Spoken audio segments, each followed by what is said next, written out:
Hi future doctors. I am Shulagna Ghosh.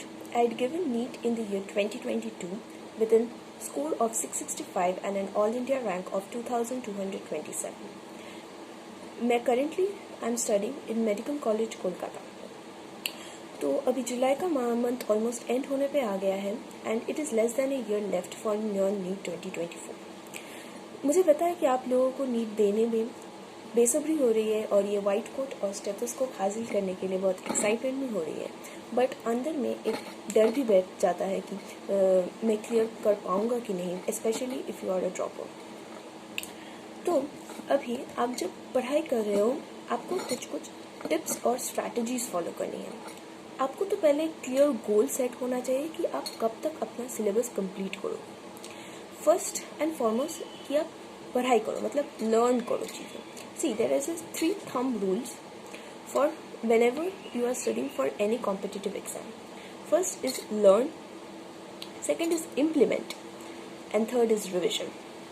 ठीक है, इसका मतलब क्या है मैं एक एक करके बोलती हूँ. पहला इज लर्न. लर्न मतलब तुम अपने लेक्चर्स देखो, फिर लेक्चर्स में जो जो पढ़ाया गया उसको समझो अच्छे से, उसको अच्छे से पढ़ो और दिमाग में मतलब लर्न कर लो पूरा. तो अभी एक छोटा सा मैं मेमोरी ट्रिक बताती हूँ कैसे आपको लर्न करना है अच्छे से. पहला तो अपने नोट्स लेके बैठो. अगर बायोलॉजी है और इनऑर्गेनिक केमिस्ट्री है तो डेफिनेटली एनसीईआरटी भी लेके बैठो. फिर अच्छे से वो सारी चीज़ें रीडिंग मारो. जब आपका रीडिंग कंप्लीट हो जाए तो आप एक शीट ऑफ पेपर लेके बैठो और उसमें आप जितना रिकैप कर पाओ वो सारा चीज़ लिख दो. ठीक है, फिर से तुम अपने जो नोट्स है वो फिर से खोलो और देखो कि तुम क्या क्या चीज़ें भूल गए हो, और फिर से नोट को पढ़ो, फिर से रिकैप करो and do this process 2 to 3 times until you remember that concept forever. ठीक है, तो ये हो गया एक मेमोरी ट्रिक जो तुमको लॉन्ग टर्म मेमोरी के लिए बहुत हेल्प करेगा. Second is implement. इम्प्लीमेंट का मतलब है तुमको टेस्ट देना है. टेस्ट देना है डीपीपी सॉल्व कर लिए तुमको जो पढ़ाया गया है तुम वो अच्छे से अप्लाई कर पाए हो कि नहीं. इसमें बहुत लोग गलती करते हैं कि टेस्ट नहीं देते हैं डर की वजह से, या फिर ज़्यादा क्वेश्चन सॉल्व नहीं करते, बट वो आपको नहीं करना है. आपको मैक्सिमम जितना हो सके उतना क्वेश्चन सॉल्व करना है. ठीक है, और टेस्ट जितना भी दो, टेस्ट का एनालिसिस करो कि आपने कौन से क्वेश्चंस रॉन्ग हुए हैं और कौन से क्वेश्चंस आप कम टाइम में सॉल्व कर पाओगे. कुछ कुछ स्टेप्स एलिमिनेट करके कम टाइम में, अगर जितना कम टाइम में ज़्यादा क्वेश्चन सॉल्व करो उतना बेटर है. ठीक है, थर्ड स्टेप इज रिविजन. तुमको जो कंसेप्ट तुमने याद कर लिया, इम्प्लीमेंट कर लिया, बट वो तो मतलब अच्छे से दिमाग में बैठ गया है, बट तुमको फिर भी रिवाइज करना है.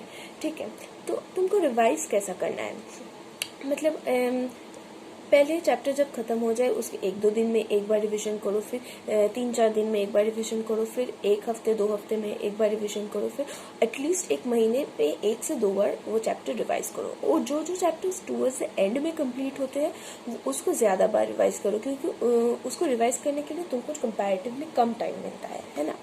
तो अभी आते हैं जिन लोगों का बैकलॉग्स है.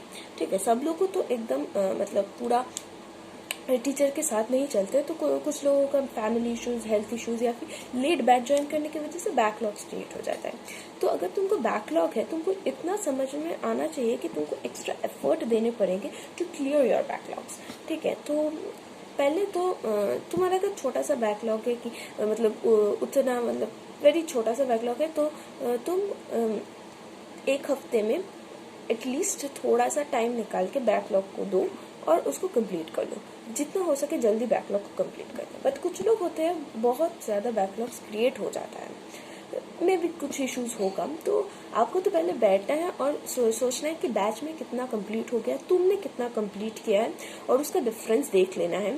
और फिर एक स्ट्रैटेजी फॉलो करनी है कि जो तुम अभी के करंटली लेक्चर्स चल रहे हैं वो तुम अच्छे से देखो, डीपीपी सॉल्व करो, उसको लर्न कर लो, और जो बैकलॉग्स वाले उसमें एवरीडे थोड़ा थोड़ा टाइम दे के एटलीस्ट 1-2 महीने के अंदर अंदर पूरा सिलेबस रैप अप कर दो. ठीक है, अभी ये तो हो गया बैकलॉग्स के रिगार्डिंग. अभी कुछ लोग होते हैं वो लोग ना एक्स्ट्रा टाइम उन लोगों को मिल जाता है कि सारा मतलब अच्छे से रिवीजन भी कर लिया, डीपीपीज भी सॉल्व कर ली, जो करंट लेक्चर्स है उसके साथ साथ ही चल रहे हैं.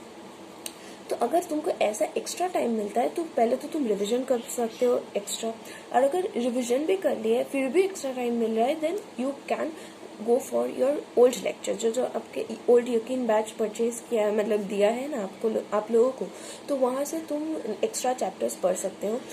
बिकॉज कुछ तुम लोग ड्रॉपर्स हो ना, तो तुमको पता है कि आपके कौन से चैप्टर वीक है और कौन से चैप्टर स्ट्रांग है।